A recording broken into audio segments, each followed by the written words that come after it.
আসসালামু আলাইকুম। আমি সজীব ওয়াজেদ জয় বলছি। অনেকদিন পর আপনাদের সামনে সরাসরি কথা বলছি। প্রথমে আমার আপনাদের প্রতি কিছু প্রশ্ন আছে।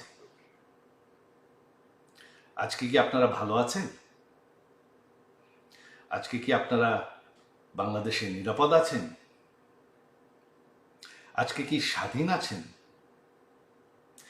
আজকে কি এই অবৈধ সরকারের বিরুদ্ধে আপনারা মুখ খুলে কথা বলার সাহস পান?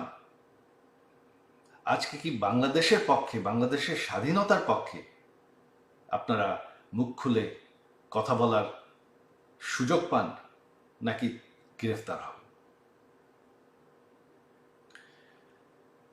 গত 1 বছর ধরে এই অবৈধ অনির্বাচিত রাজাকারদের সরকার অবৈধভাবে ক্ষমতা দখল করে আছে।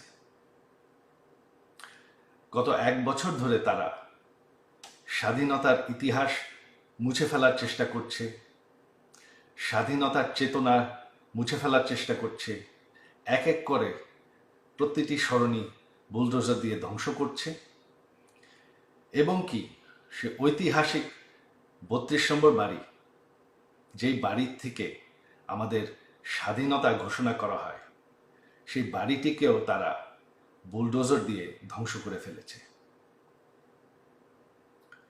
আজ সেই জামাতি রাজাকাররা দাবি করছে যে আমাদের সংবিধান বদলাতে হবে।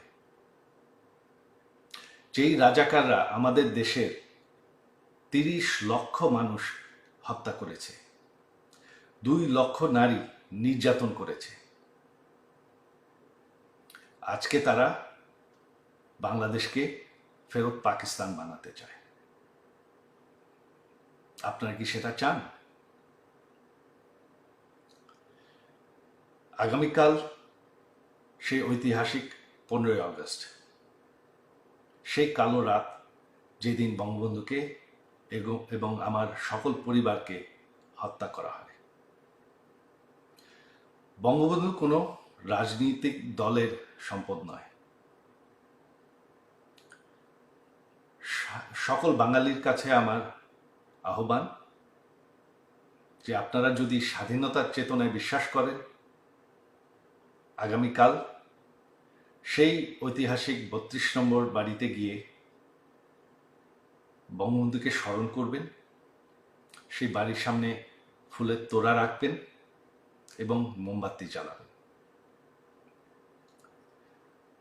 বাঙালির মাটির থেকে স্বাধীনতার চেতনা মুছে ফেলা যায় না। স্বাধীনতার ইতিহাস মানুষের মনের থেকে মুছে ফেলা যায় না। আর বঙ্গবন্ধুকে বাংলাদেশের মানুষের মনের থেকে মুছে ফেলা যায় না।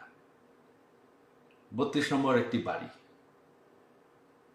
বাড়িটি আর নেই, তবে সেই 32 নম্বর ধানমন্ডি ঠিকানাটি এখনো আছে, সেই মাটিটি এখনো আছে।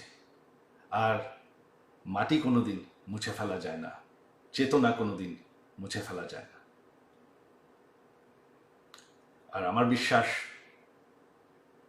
আপনারা বঙ্গবন্ধুকে ভুলেন নাই। তো এটাই আমার আহ্বান, আপনারা একটু সাহস করে যাবেন। এখন আর ভয় পাওয়ার কিছু নাই। এই অবৈধ সরকারের, এই রাজাকারদের সরকারের সময় শেষ হয়ে এসেছে। বাংলাদেশের মাটির থেকে কোনোদিন 71-এর ইতিহাস মুছে ফেলা যাবে না, বঙ্গবন্ধুকে মুছে ফেলা যাবে না। জয় বাংলা।